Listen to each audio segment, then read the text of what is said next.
Kadri umeendelea kukua katika fumbo la mwisho wa nyakati lililofichwa ndani ya Injili za Sinoptiki, kadri umeendelea na kutambua kwamba mwisho wa nyakati ni miaka 14, miaka 7 ya mihuri, miaka 7 ya tarumbeta, umeona kwamba Bwana haji tu mwanzoni, bali pia anakuja karibu na mwisho wa mihuri na karibu na mwisho wa tarumbeta.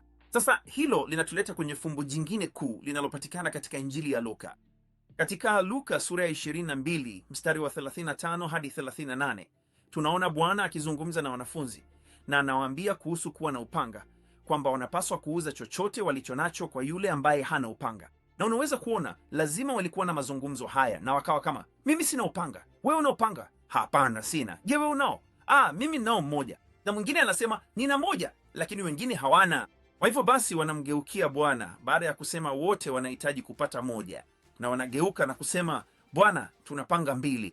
Na yeye anasema sawa, hiyo inatosha. Huo ndio mwisho wa hadithi. Fumbo hili ni mili, ni ufunuo wa mwisho wa siku na kuja mara 2 kwa Bwana, kuelekea mwisho wa mihuri na kuelekea mwisho wa tarumbeta. Tunaona vita vyake vya kwanza viko mwishoni mwa mwaka wa 6 wa mihuri. Hii ni wakati anakuja katika Ufunuo 17 mwishoni mwa mihuri, mwishoni mwa mafundisho ya Marko, na anapigana na yule mnyama na wafalme 10 walio pamoja naye, wakati anaitwa mfalme wa wafalme na Bwana wa mabwana, herufi zote ndogo isipokuwa K kubwa na L kubwa.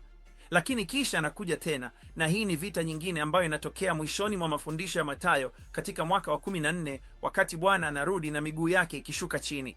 Anakuja kama ni mfalme wa wafalme na Bwana wa mabwana katika Ufunuo 19, yote yakiwa yamefunikwa kwa herufi kubwa, wakati vazi lake linapochovya katika damu na kuangamiza maadui zake wote. Kuna panga 2 kwa sababu kuna vita viwili, Ufunuo 17 na 19.